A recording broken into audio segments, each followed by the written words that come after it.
what do we do for societies? Then I started to learn about research, which is an area that's brand new to me. And when you get into what we do in terms of research and you read some of the material that goes out in social media or stuff that you have access to before you join an organisation, it's massively impactful. And I never knew all this because I was probably a bit blind to it. I was working in a different world. I didn't have to know about it. And then I started looking at a thing called EdTech, education technology. I'd never heard of it. I didn't know there was whole technology arms of big organizations that only focus on education. It's so strange to not know these things, but I didn't know any of it. And when I started to discover this massive world that I didn't know existed, I was really excited. And then, of course, I wanted to go forward for the role. And I was really lucky because when I met people at Newcastle, the people are amazing. And of course, you're going in more for the people, the culture, as much as the role.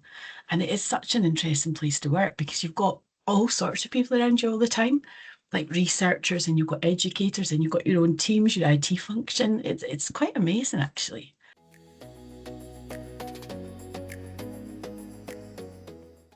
We serve, 6,000 staff members, 22,000, I think it's more than 22,000 actually. Oh, the student number I can get for you, but it's a significant number of people.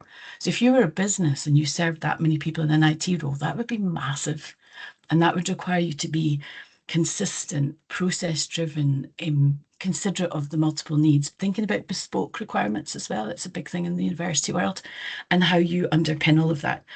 My role in particular, I focus on research computing, a very, very complex, massively impactful area. And that's everything from HPC, which is high performance compute, which is a big, big area, right through to bespoke machines for running research projects or running data. And then I've got also my area is a big piece about adoption of IT. So as much as you might be a novice user, we're all novice users using Teams, SharePoint, etc. Knowing the power of what that can do, that simple tool can do so much more for us. So I have a team and a big focus on better adoption of IT, which is kind of standard stuff. I've been thinking a lot recently about partnering. So I have a big unit called business partnering. It's quite a common term, but they are the bridge between IT and business. They're a bridge. Sometimes they're a problem-solving team. Sometimes they're just a negotiation team. Sometimes they're just there to support and engage and make sure everybody in the business understands. Because thinking about a university, the people we work with are busy. They've sometimes got multiple jobs. They don't even just do one role. They might have deanships, they might have professorships, they probably sit on committees. They're not just doing one job, they're doing multiple jobs. So our job is to be kind of consistent and calm and keep them moving and supported.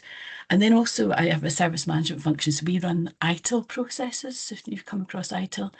And that's basically the processes of service management. So that's making sure our services are robust, they work, they're performing at level, they're not going to break from the worst possible moments, which would be terrible, and that we support our improvement agenda. So we're always looking to improve what we do. So it's quite nice. And then the big thing for me personally is balancing. It's really hard to balance sometimes.